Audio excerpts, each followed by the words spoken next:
네, 반갑습니다. 우주영광 박사입니다. 추석 명절 잘 보내셨는가요? 이번에도 역시 사람들이 많이 몰려다니는가 봐요. 명절 지나고 2,100명이 넘어갔더라고요, 감염자가. 그래서 또 이제 본격적으로 이번 주말 지나면 명절 휴유증으로 확진자가 폭증하지 않을까 지금 오늘 아침 신문에 또 이렇게 예측을 하더라고요. 하여간 가장 중요시되는 게 뭐냐면 앞으로는 개인 면역 시대가 아닌가 생각을 합니다. 개인 면역 빼놓고는 어떻게 감당할 수 있는 일이 없는 것 같아요.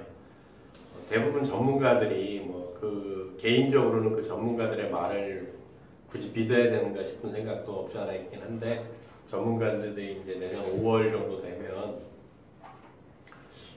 코로나 사태도 이제 진정되고 위드 코로나로 완전히 정착되지 않나, 독감의 하나로 그렇게 바라보고 있는데, 그러면 이제 내년 상반기면 2022년 뭐 이제 6월로 보고 또 한 1년 반 정도 또 조용하겠죠. 그러면 2024년도에 또 다른 팬데믹이 오지 않을까라고 개인적으로 예측을 하기 때문에 가장 중요한 게 개인 면역이라고 생각을 합니다. 개인 면역을 지키는 것 중에 가장 중요한 것이 개인적으로 물이라고 생각을 하는데, 그래서 오늘 또 이제 다른 또 물에 관련된 책을 선정을 했어요. 그래서 이제 어떤 책이냐면 알고 마시는 물이라는 책이에요. 그래서 주기한 박사님이 지은 건데, 책 표지에 아주 조그만 글씨로 뭐라고 되어 있냐면 물만 잘 골라 마셔도 장수한다라고 해놨어요. 그럼 저자 주기한 박사는 어떤 분이냐면 연세대 대학원을 졸업했고요. 거기서 이제 간 종양 용적 측정 연구를 하셨고, 그러니까 의사라는 얘기예요. 의학을 연구한 분이고, 일본 게이오대에서 근육과 신경 피로의 발생 메커니즘에 관한 연구로 박사학위를 취득하신 분이고요. 저서도 꽤 많아요. 그래서 이분이 이제 또 플로이드에 대한 연구를 또 하셔가지고 물에 대한 연구를 하셨나 봐요. 그래서 아주 재밌는 얘기들이 많아요. 그래서 몇 년 전에 읽고 넣어뒀다가 이제 오늘 이거를 또 이제 해야 되겠다 생각해서 읽어서 할 곳을 이렇게 표시하다 보니까 너무 많은 거예요. 그래서 그냥 다 해드려야 되겠다라는 생각을 하게 됐고, 서문에 보면 이렇게 아주 재밌는 얘기가 있어요. 물이 우리 몸속으로 들어가면 몸속의 각 조직과 세포에 흐르는 미세한 전류로 인하여 물 분자가 분해되면서 각종 대사 활동이 일어난다. 클리스터가 일어난다는 얘기죠. 우리 인체는 발끝에서부터 머리끝까지 미세한 전류가 지속적으로 흐르는 동시에 우리 몸속 구석구석에까지 물이 흐르고 있다고 생각한다면 이해가 편할 것이다 라고 이제 서문에 해놨는데, 이 얘기가 뭐냐면 결국 우리 몸에는 이제 화학적인 신호를 전기적인 신호로 바꿔줘야 신경계를 타고 가서 우리가 근육을 움직인다든지 스파크가 튀어야지 우리가 이제 활동을 할 수 있는 거예요. 그럼 전류가 흐르는데 전류가 더 잘 흐르려면 결국은 물이 필요한 거거든요. 그래서 조금 과한 표현일지는 모르지만 물만 잘 마셔도 웬만한 성인병은 예방할 수 있거나 개선할 수 있다고 해도 무방하다. 체중의 70% 정도를 차지하는 물이 가지고 있는 기능성은 어떤 약보다 뛰어나며 미세하게 세포대사에 작용하고 있으며 인체 전체를 통합하는 물질이기도 하다. 물이 그만큼 중요하다는 거예요. 그래서 뭐 여기 이제 뒤에 얘들이 나오는데, 이제 뭐 미국에서 그 펩시콜라에서 나오는 아쿠아피나라는 물, 또 코카콜라의 다산이라는 물, 뭐 이런 것들이 굉장히 많이 팔리는 이유 중에 하나도 결국 사람들이 이제 탄산음료보다는 물의 중요성을 인지하고 있다는 얘기들인데요. 재밌는 얘기가 있어요. 그것에 대해서. 가정에서 수돗물을 역삼투압 방식의 정수기를 통해서 정수한 물이나 아쿠아피나나 다사니와 같이 전혀 차이가 없는데도 사람들은 유명 회사이기 때문에 좋은 물일 것이라는 이상한 의식 때문에 수돗물보다 훨씬 비싸면서 건강에 좋지 않은 산성수를 열심히 사서 마시고 있다. 이것이 바로 현재 우리들이 가지고 있는 물에 대한 상식이다라는 얘기예요. 그러니까 우리 일반인들이 상식이 있다는 얘기예요, 없다는 얘기예요? 상식이 없다는 얘기예요. 슬픈 거죠. 수돗물을 그냥 마시는 사람들은 10%도 되지 않고, 우리나라의 케이스예요. 한국의 경우는 40% 이상은 수돗물에 대해서 불신을 가지고 있다. 비싼 역산투합 방식의 정수기를 부착하게 하여 결국 수자원 부족으로 허덕이는 한국의 80%의 물을 폐수로 버리고 20% 정도만을 먹는 물로 걸러내는데도 정수한 물이 몸에 해로운 산성수라는 사실을 아는 사람도 많지 않은 게 사실이다. 이게 현실이란 얘기예요, 우리나라에. 이 책이 2000 몇 년도에 나왔더라? 2005년도였나? 출판된 시기가 2008년도 12월 5일날 개정판 2세가 나왔던 책이네요. 초판은 2006년도에 나왔던 얘기예요. 그러니까 2006년도면은 벌써 지금 이제 15년 전 얘기인데, 15년 전에 주기한 박사 얘기한 대로 우리는 상식에 물에 대한 상식이 없었는데 15년이 지난 지금도 어때요? 물에 대한 상식이 없어요. 반 세대가 흘러갔어도 물에 대한 상식이 너무 없다는 거예요. 왜 대한민국 국민들은 진보하지 않았을까? 그런 건 아니고요. 광고에 현혹되고 그냥 생각하기 싫어하다 보니까 에이 뭐 물이 물이지라고 생각을 하는 것 같아요. 근데 이렇게 물에 대해 연구한 사람들은 국내 박사들이나 해외 박사들이나 전혀 그렇지 않거든요.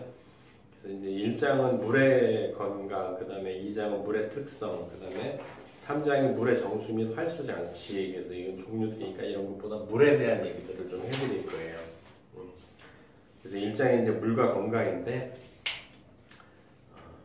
첫 번째가 물과 질병의 뿌리 이렇게 돼 있어요. 그래서 4페이지를 보게 되면 탈수증을 가지고 있었던 사람들이 물을 마시기 시작하면 금방 소변으로 바로 배설해버린다. 물을 마시지 않는 사람들은 몸 안에 있는 세포들이 물을 품을 수 있는 능력이 저하되어 있기 때문에 몸의 용량 센서가 작동하면서 금방 배설한다. 이거를 좀 주의 있게 잘 들으셔야 되는 거예요. 이 얘기가 뭐냐면 물을 안 먹던 사람들은 세포에서 세포 내에 수분을 빨아들일 능력이 없다는 얘기예요. 그래서 물을 안 먹던 분들이 물을 조금 더 많이 마시게 되면 굉장히 소변을 자주 보러 가서 귀찮아서 안 먹잖아요. 그만큼 능력이 떨어지는 거예요. 스펀지로 세포를 스펀지로 비유했을 때 스펀지에서 물을 빨아들일 수 있는 능력이 없어 버리는 거예요. 세포는 탈수 증상에 시달리고 있는 거죠. 이게 되게 심각한 얘기거든요, 사실은.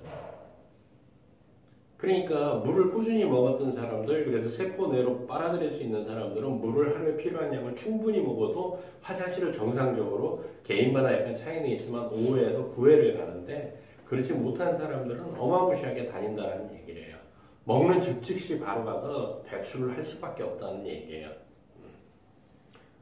그래서 5페이지에 뭐라고 되어 있냐면 간장질환자, 그러니까 간에 문제가 생긴 사람들, 간에 문제가 생긴다라면 뭐 간경화도 있을 수 있고 간염 환자일 수도 있고 뭐 간암 환자일 수도 있고 뭐 여러 지방간일 수도 있고 여러 가지겠죠.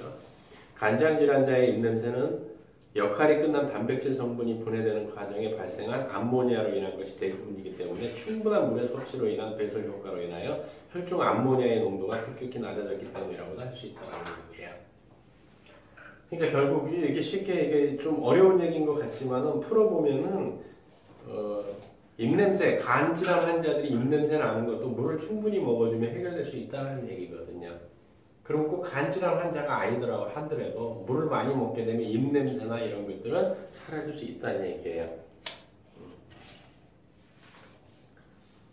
6페이지에 보게 되면 탈수된 상태에서 몸이 허약하다는 이유로 약을 많이 먹게 되면 바로 손상이 오는 것이 혈액과 세포인 것이다.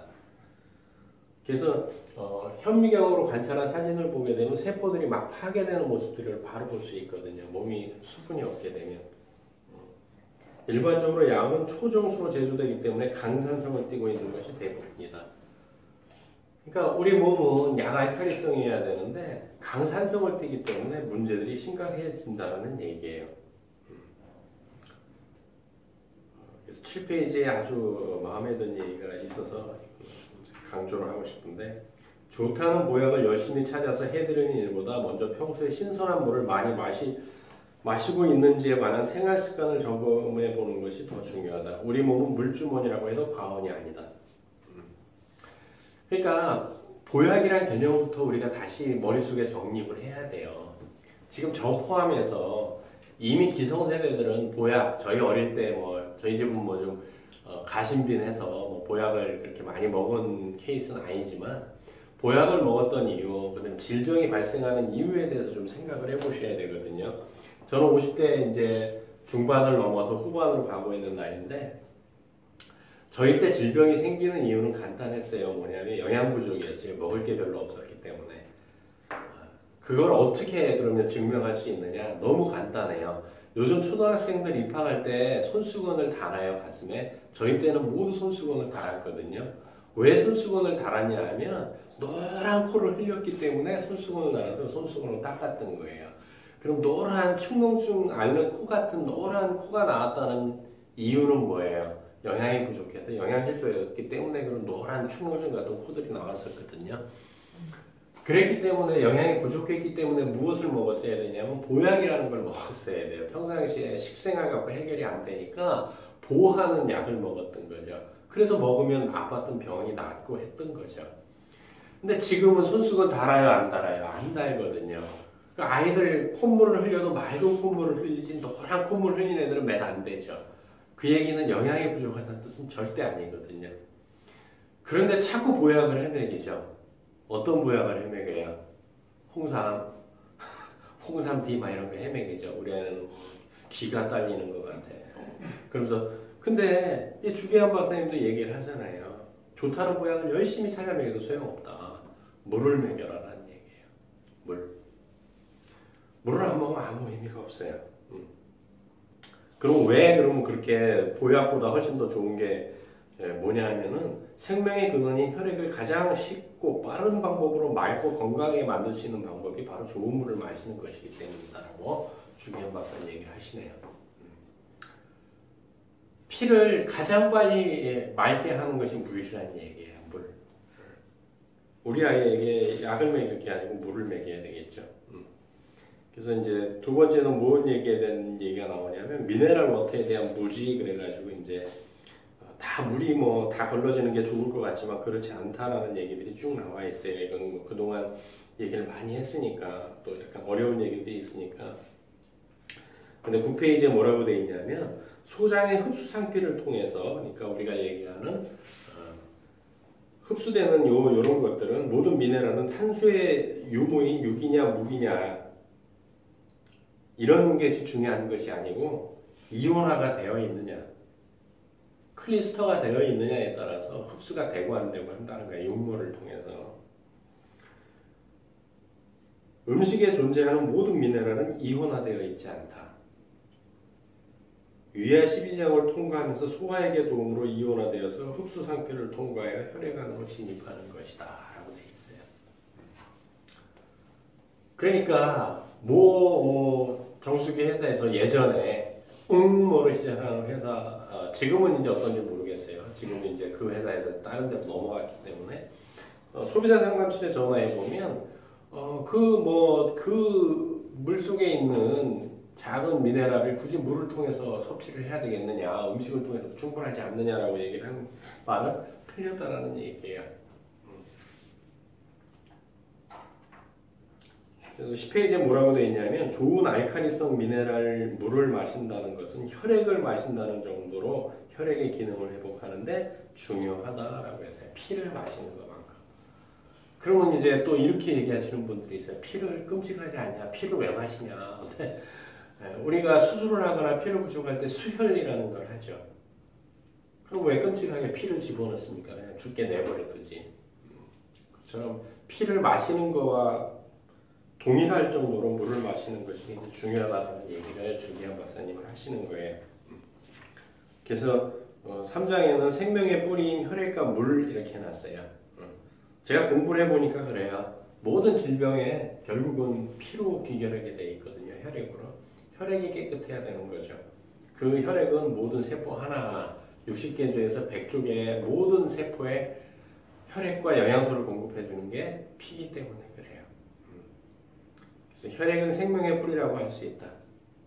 혈액은 폐와 장관에서 흡수한 산소와 물과 영양소를 각 세포로 이동하고 각 조직과 세포에서 발생한 이산화탄소를 비롯한 노폐물과 물을 배출하며 병균에 대한 면역력, 면역이라는 세 가지 기능을 가지고 있다. 혈액이 영양소의 이동, 노폐물의 배출, 면역작용 이런 것들을 담당하고 있다라는 얘기예요. 그래서 영양소는 혈액을 타고 반드시 이동을 하고요. 노폐물도 마찬가지고요. 또 면역도 마찬가지고요. 근데 혈액을 통해서 반드시 우리 몸을 움직이게 하는 또 뭐가 움직이죠? 호르몬이라는 게 혈액을 타고 움직여요. 그래서 피에 문제가 생기면 내 몸은 제 기능을 할 수 있는 것들이 하나도 없어져요. 그래서 이제 한의학에서는 그렇게 표현하잖아요. 피가 탁하다. 그럼 현대의학에서는 하나씩 떠다녀야 될 백혈구들이 막 7, 8개씩 뭉쳐서 잘 안 흘러다니는 상황을 얘기하는 거죠. 거기다가 뭐 유기산들이 혈액 안에 많이 있어서 날카롭게 깨진 유리처럼 있다든지 이런 것들이 이제 피가 지저분해졌다고 얘기를 하는 거죠. 이런 기능들 때문에 상당히 위험하다라는 거예요. 그래서 14페이지에 보시게 되면 뭐가 있냐면 정상적인 이제 혈액의 패턴과 비정상적인 혈액의 패턴들 하나씩 떠다니는 혈구와 뭉쳐갖고 제대로 못 떠다니는 혈구들 이렇게 뭉쳐있는 사진들까지도 다 이렇게 기재가 되어 있거든요. 그러면 영양소가 혈액을 타고 세포에 들어가는 것도 거기까지 들어갔는데 나올 때 어떤 문제가 생겨서 만약 노폐물을 못 갖고 나오게 되면요. 우리 몸은 이제 심각한 독소의 파티에 빠져드는 거죠.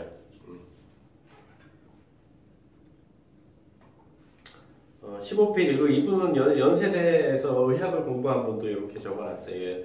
15페이지에 영양소의 이동과 노폐물의 배설에 가장 큰 영향을 주는 물질이 바로 물이다. 혈액의 건강은 혈장의 건강이며 물과 관련이 있다.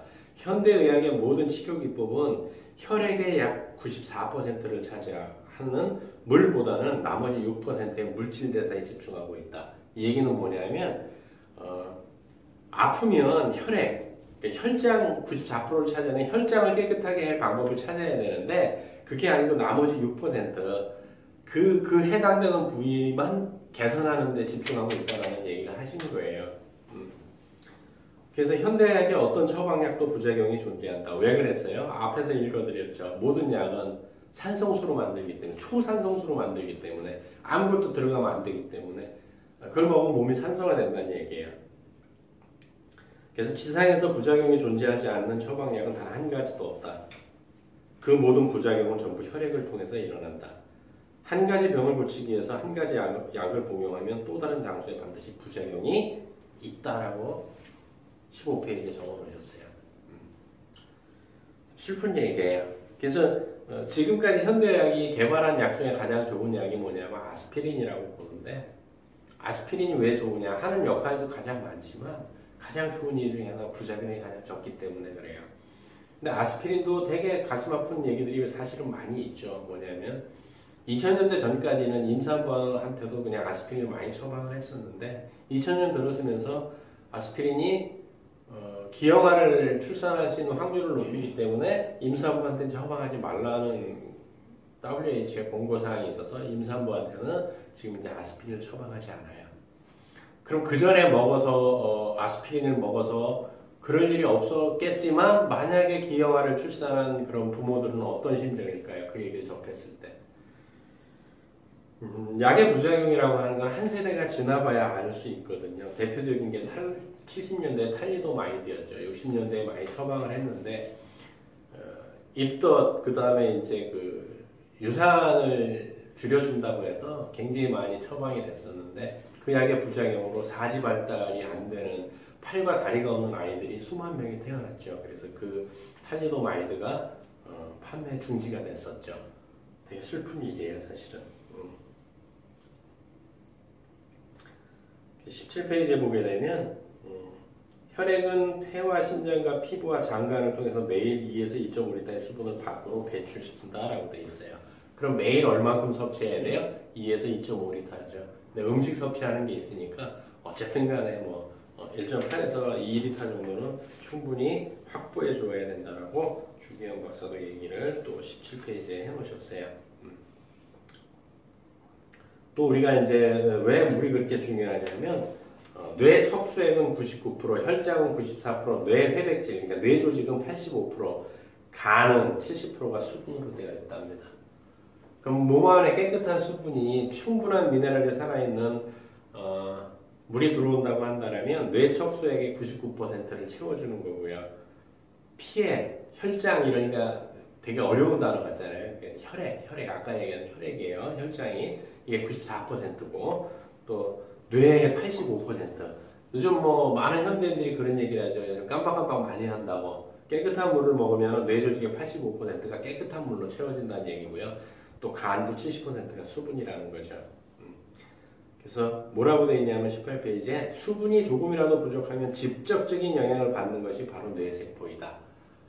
뇌와 두개골, 뼈 사이에 수분이 있거든요. 이건 하루에 4번씩 교체를 해줘야 돼요.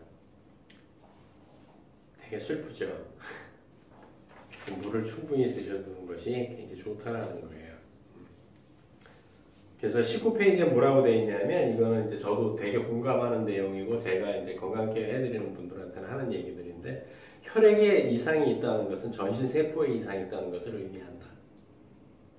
특히 혈액의 농도를 유지하고 세포를 유지하는 체액 대사에 이상이 생기면 즉각 혈관 조직과 순환기 조직과 뇌 조직과 소화기 조직과 신경 조직 등에 직접적인 영향을 미친다. 자 보세요. 피에 문제가 생기면은 이런 데 문제가 생긴다라는 거예요. 혈관 조직, 순환기 조직, 그럼 피하고 임파를 얘기를 하는 거예요. 뇌 조직, 소화기 조직, 신경 조직. 남는 곳이 어디 있어요? 없어요. 온몸에 영향이 직접적인 영향을 미친다는 거예요. 그러니까 물을 충분히 챙겨 드셔야 된다는 얘기고요. 또 마찬가지로 주기한 박사도 이런 얘기를 했어요. 20페이지에 좋은 물은 인체의 필수적인 조절 영양소인 무기질, 그러니까 미네랄을 포함하고 있다. 물과 미네랄은 분리하려고 해도 분리할 수 없는 영양소라는 인식이 필요하다라고 강조를 꽝 해놓으셨어요. 19페이지에, 20페이지에. 깐깐한 물을 드시면 미네랄이 없다라는 얘기예요. 굉장히 위험할 수 있다라는 얘기예요. 미네랄이 살아있는 물을 드셔야 되고요.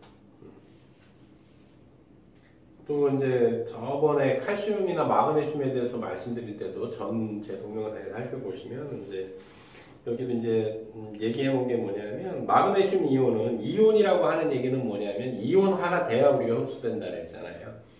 그러니까 칼슘이나 마그네슘 이온은 체내에 잘 흡수된대요. 미네랄 워터에 들어있는 것들은 특히 음식을 통해서 흡수하는 것보다 미네랄 워터에 들어있는 칼슘과 마그네슘은 엄청나게 잘 흡수돼서 영양소로서의 기능을 하게 되는 것이다.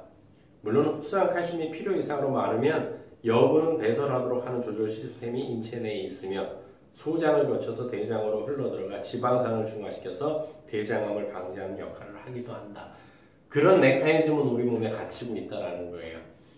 그래서 뭐 물을 통해서 너무 뭐 칼슘이나 이런 것들이 많이 섭취하게 돼서 우리가 어떤 문제가 결석이 생긴다거나 라고 생각할지 모르겠지만 그런 일은 없다라는 얘기예요. 오히려 대장암을 줄여주는 역할을 한다는 거죠. 물을 통해서 흡수한 칼슘 이온 같은 경우는. 그래서 이제 생명을 유지하는 물의 역할, 그래서 14가지인가를 이렇게 2페이지에 걸쳐서 아주 쭉 나열을 해 놓으셨어요. 그래서 대충 읽어드리면 체내의 모든 공간을 채우며 모든 세포를 연결시킨다. 물이요. 왜냐하면 이번에 그런 얘기를 하나 들었는데 우리가 인간관계에 문제 생기는 게 뭐예요? 소통이 안 될 때 문제가 생기잖아요. 인간관계에서도. 근데 인간관계에서도 말이 너무 없거나 말이 너무 많으면 문제가 생기잖아요. 근데 세포와 세포 사이에도 적당한 대화가 이루어져야 되거든요. 지들끼리 서로 얘기를 해야 돼요. 그래서 세포 자살도 유도하고 뭐 여러 가지 일들이 우리 몸 안에서 일어나는 건데 이 세포끼리 대화를 할 때도 뭐를 가지고 하겠어요? 그걸 호르몬 가지고 하는데 호르몬은 반드시 어디를 통과해야 된다고요? 혈액을 따라서 호르몬들이 이동을 한단 말이에요. 그래서 모든 세포를 연결시키는 거예요. 공간을 메우고. 두 번째는 세포의 형태를 유지하고 혈구를 수송한대요. 혈구라고 하는 얘기는 적혈구, 백혈구를 다 포함하는 얘기예요. 그래서 대사작용을 유지시킨대요. 세 번째는 혈액과 조직액과 림프액의 순환을 유지시킨다. 림프액, 임파를 얘기하는 거잖아요. 자, 우리가 예를 들어서 예전 같은 경우는 지금은 이제 KTX를 타고 뭐 하니까 좀 그런 일은 별로 없는데 예전에 KTX가 없었을 땐 대부분 고속도로, 그러니까 고속버스를 많이 이용을 했었거든요. 서울에서 부산까지 가게 되면 거기나 뭐 서울에서 제가 뭐 광주나 가게 되면 몇 시간씩 이렇게 갔잖아요. 그래서 되게 좁은 고속버스에서 앉아가고 내릴 때쯤 되면 막 다리가 띵띵 부었잖아요. 막 부은 느낌. 그게 사람들은 뭐 피가 뭐 혈액이 흐름이 안 좋아서 생기는 현상이라고 생각을 하지만 사실 림프 조직이 잘 안 흘러서 생기는 거거든요. 왜? 림프가 잘 안 흐르면 붓잖아요. 겨드랑이랑 붓잖아요. 혈액이 안 흘러서 되는 문제가 아니고 림프의 문제거든요. 하지 쪽에 림프가 잘 안 흘러다니기 때문에 부푸는 거예요. 충분한 물을 마셔주면 그런 일도 없거든요. 그래서 림프에게 순환을 유지시켜줘요. 그래서 다리 붓는 현상이 없거든요. 또 네 번째는 모든 영양소를 용해 흡수 운반해서 각 세포에 공급해주고요. 또 체내에 불필요한 독성 물질 및 노폐물을 체외로 배설시켜주고요. 혈액의 산 알칼리성 평형을 유지시켜주는 것도 물의 역할이고요. 체온을 일정하도록 조절해줘요. 그렇죠. 더우면 그래서 뭐가 나오는 거예요? 땀이라는 게 나오는 거죠. 네? 또 단백질을 품고 있으면 물이요. 단백질을 품는데요. 유전자 DNA 손상을 방지하고 회복시키는 것도 물이 하는 역할이고요. 폐 속에 산소를 집약하고 적혈구가 산소를 품을 수 있는 능력을 증가시킨다라고 해놨어요. 결국 세포마다 산소가 잘 공급되죠. 빈혈도 없겠죠. 폐 속에 산소를 집약한다는 얘기는 뭐냐면 외부에서 직접적인 공기를 닿는 곳이 폐잖아요. 사실은 폐를 통해서 우리 몸 안으로 산소를 빨아들여주는 거기 때문에 결국 점막세포를 촉촉하게 만들어준다는 얘기하고 똑같은 얘기예요. 그래서 한의학적으로 보게 되면 어떤 얘기들을 해요. 아토피나 이런 환자가 있는 아토피 환자들 같은 경우 한의학에서는 어디를 치료해줘요? 폐 기능을 활성화시켜줘서 아토피를 잡죠. 또 척추 디스크나 관절에서 충격을 흡수하는 완충제 역할과 윤활유 역할을 한답니다. 물이요. 또 뇌의 활동 기능에 있어 전기적인 에너지를 활성화시킨다. 물이 있어야 스파크가 잘 튄다라는 거. 이게 잘 이해가 안 되시면 오늘 좋은 배터리 구에다가 욕조에 물 받고 플러스극 마이너스극을 한번 담궈보세요. 어떤 일이 벌어지는지. 또 세로토닌과 멜라토닌과 같은 호르몬의 생산에 관여하면서 수면 리듬을 회복시킨다. 그러니까 물이 몸 안에 충분해야 잠도 잘 온다는 얘기예요. 피부의 노화를 방지하고 눈을 맑게 한다. 뭐 전 시간에 우리가 공부했던 지난 시간에 찍었던 게 뭐였냐면은 노화는 세포의 건조다라는 걸 공부했었죠. 그 얘기하고 똑같은 얘기인 거고요. 골수 내의 혈액 생산 시스템을 정상화시켜 각종 감염과 암세포에 대항할 수 있는 면역 시스템의 효능을 높여준답니다. 물이. 골수에서는 혈액도 생산을 하지만 면역 세포도 만들어내지 않습니까? 그 기능을 강화시켜주는 게 물이다라는 얘기예요. 그러니까 물을 엄청 많이 먹어야 되겠죠. 근데 물을 참 맛이 없어요, 그죠? 그래서 제가 인천에서 만난 한 분한테 왜 이렇게 물을 안 드세요? 그러니까 맛이 없어서 그래서 제가 한마디 했어요. 병원 갔는데 의사 선생님이 당신 앞으로 하루에 2리터씩 물을 안 마시면 한 달 안에 죽어요. 그럼 마셔야 안 마세요? 물어봤더니 그러면 먹는데요. 아직 덜 아픈 거예요. 진짜 아프면 먹게 돼 있습니다. 27페이지에 되게 재밌는 게 아니고 명심해야 될 말 단어가 있어요. 탈수는 한마디로 만병의 근원이라고 할 수 있다. 탈수는 만병의 근원이에요. 반대로 좋은 물을 마시는 것은 만병을 개선할 수 있는 지름길이기도 하다. 목이 마르다는 것을 느낄 때 물을 마시는 것이 아니라 시간을 정해놓고 지속적으로 물을 마시는 것이 가장 좋다. 계속 물을 마셔주셔야 돼요. 이미 내가 목이 마르다라고 느꼈다는 것은 내 세포가 이미 건조 상태에 접어드는 거거든요. 아무리 좋은 음식을 많이 먹어도 물이 없으면 영양소의 흡수와 운반과 배설이 안 되며 아무리 좋은 보약을 먹어도 물이 없으면 약효를 제대로 발휘할 수 없다. 그래서 주기현 박사는 뭐라고 했냐면 하루에 적어도 2.5리터 정도의 물을 섭취하는 습관을 들이랍니다. 그런데 이제 우리나라는 국물 문화가 되게 많이 발전이 돼 있잖아요. 뭐 김치에도 수분이고 쌀도 또 이 물에 담궈서 우리가 밥을 또 해 먹고 모든 것에 또 국이나 찌개를 먹고 나물도 먹고 하기 때문에 음식물을 통해서 또 흡수하는 물들이 있기 때문에 저는 개인적으로는 제 생각이에요. 뭐 주기한 맛은 2.5리터를 먹으는 노력을 하라고 하는데 1.8에서 2리터 정도만 매일 하루 충분히 마셔준다고 한다면 오늘 뭐 이렇게 공부한 뇌나 뭐 골수나 뭐 순환 조직이나 림프 조직이나 이런 게 할 것 없이 전부 다 건강하게 만들 수 있는 길이 아닌가라는 생각을 하면서 또 이번 주도 물 많이 챙겨 먹는 한 주가 됐으면 좋겠습니다. 다음 주에 뵙도록 하겠습니다.